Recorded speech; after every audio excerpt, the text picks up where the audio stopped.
नई नई सास बनने जा रही लक्ष्मी को उसके रिश्तेदारों ने अच्छे से समझा दिया था। दीदी देखो, सास बनना आसान नहीं है। कहने को बहू आ जाती है, लेकिन सारे घर में हक ऐसे कर लेगी जैसे तुमने तो इतने साल से घर के लिए कुछ किया ही ना हो। और नहीं तो क्या, मेरी वाली ने तो घर का नक्शा ही चेंज करवा दिया था। कहती है खिड़की यहाँ नहीं वहाँ करो, दरवाजा इस दिशा से खोलो और न जाने क्या क्या। अरे बताओ, 20 साल से क्या मैं गलत खिड़की दरवाजे के साथ रह रही थी? तभी वहाँ बेटी आ जाती है। हाँ माँ, और पक्का भाभी आने के बाद तो मेरा हाल बुरा ही होना है। तुम हर बात पर मुझे इग्नोर करोगी। हे भगवान, इतना सब कुछ होता है बहू के आ जाने पर, मुझे तो पता ही नहीं था। अरे एक हमारा जमाना था। अरे हमारा जमाना तो भूल ही जाओ कि सास के हाथ में कमान होती थी और हम कठपुतली। जीवन भर कठपुतली ही रहना है, पहले सास की और अब बहू की। खैर, मुर्गे की अम्मा कब तक खैर मनाती। हो जाती है बेटी की शादी और घर आ जाती है प्यारी सी पल्लवी। माँ जी चाय लीजिए। सास जो कि पहले से डरी हुई थी, हाँ हाँ लाओ लाओ, लेकिन चाय पीते ही थू, अरे इसमें किरकिरा सा क्या है? चाय में चीनी तो है ही नहीं। माँ जी वो ये बता रहे थे कि आपको शुगर की बीमारी है, तो मैंने चीनी की जगह गुड़ का पाउडर डाला है, वो शुगर के लिए ठीक रहेगा। सास गुस्से से लाल हो जाती है। अरे नहीं नहीं, मैंने जीवन भर चीनी की ही चाय पी है, तो मैं तो चीनी वाली ही चाय पीऊंगी। तुम आई और मैं नियम बदल दूं? ऐसी सास नहीं हूं मैं, समझी? पल्लवी को समझ में नहीं आता कि सास को हो क्या गया है। अरे माँ जी हुआ क्या है, आप तो भड़क गई। तभी वहां ननद आ जाती है। तो आप काम ही ऐसा कर रही हैं ना भाभी? अरे भाई मैंने क्या किया? शुगर के पेशेंट को चीनी नहीं पीनी चाहिए, तो मैंने चाय में चीनी नहीं डाली। इसमें मुझे तो नहीं लगता कि मैंने कुछ गलत किया। भाभी पहली बात ये कि जबान चलाने की जरूरत नहीं है, क्योंकि हम लोगों को भी बोलना आता है। बाकी आपका क्या मतलब है कि हम लोग माँ का ख्याल नहीं रखते हैं? आपको ही सारी साइंस की नॉलेज है। पल्लवी समझ जाती है कि इन लोगों के दिमाग में बहू को लेकर धारणा गलत ही है, इसलिए वो बिना कुछ बोले वहां से चली जाती है। थोड़े दिनों बाद जब पल्लवी ड्राइंग रूम के पर्दे बदल रही थी, पंछी पन्नू उड़ती फिरूं मस्त गगन में, आज मैं आजाद हूँ दुनिया के चमन में। वाह जी वाह, आजाद होना तो अच्छी बात है, लेकिन हम लोग भी गुलाम नहीं है।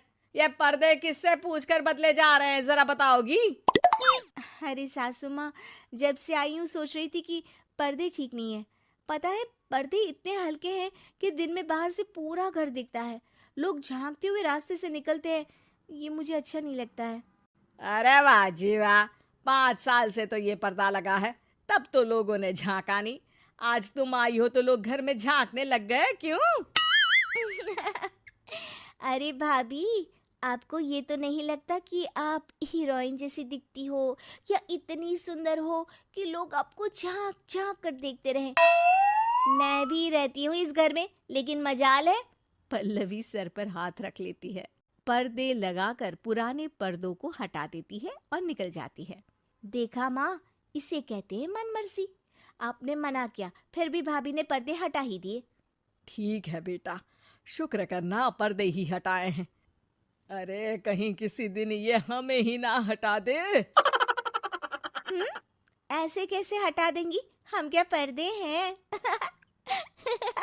दिन बीतते हैं और एक दिन सास और ननद वॉक पर निकली होती है कि पड़ोसन, क्या बात है, आजकल तो आप लोगों की कोई खोज खबर ही नहीं है।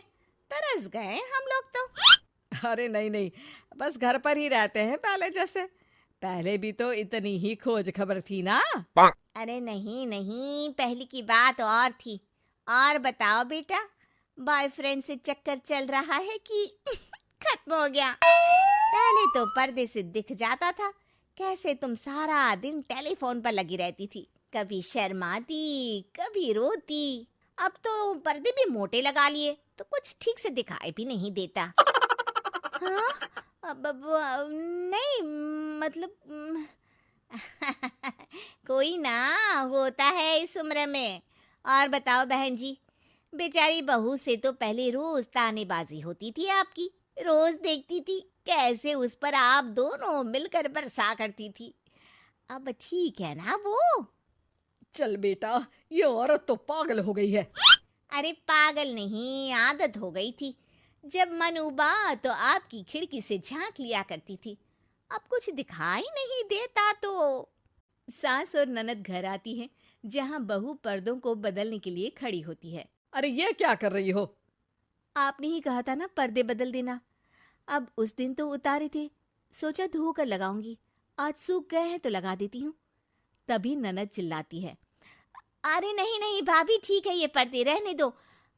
वो पर्दे कम, सीसीटीवी ज्यादा थे पड़ोसियों के लिए। समझ में आ गया अब आपको? हाँ हाँ, आ गया। अब जरा चाय तो बना कर ला दे। पल्लवी सास को चाय लाकर जैसे ही देती है, चाय पीकर सास झूमने लगती है और जमीन पर गिर जाती है। हाय रे भाभी, क्या मिलाकर पिला दिया माँ को, वो तो गिर ही गई। तभी बेटा डॉक्टर लेकर आता है। चेकअप के बाद डॉक्टर कहते हैं, ओ माय गॉड, इनका तो शुगर लेवल बहुत बढ़ गया है। क्या ये चीनी खाती है? हाँ डॉक्टर साहब, मैंने कई बार इनको चीनी की चाय और मीठा के लिए मना किया, लेकिन ये मानती ही नहीं। माँ को कुछ होगा तो नहीं ना? वो ठीक तो हो जाएंगी ना? अरे बहू की बात नहीं मानती तो क्या बेटी की भी नहीं मानती है ये? बेटा, आप नहीं रोकती अपनी माँ को चीनी की चाय और मीठा खाने से? बेटी क्या बोलती, उसे वो दिन याद आ जाते हैं जब उसने भाभी को इस बात के लिए भला बुरा सुनाया था। डॉक्टर के जाने के बाद, भाभी मुझे माफ कर दो, लोगों के कहने में आकर हम लोगों ने आपसे बहुत बुरा व्यवहार किया, जबकि ससुराल वालों को ये समझना चाहिए कि घर बहू का भी होता है।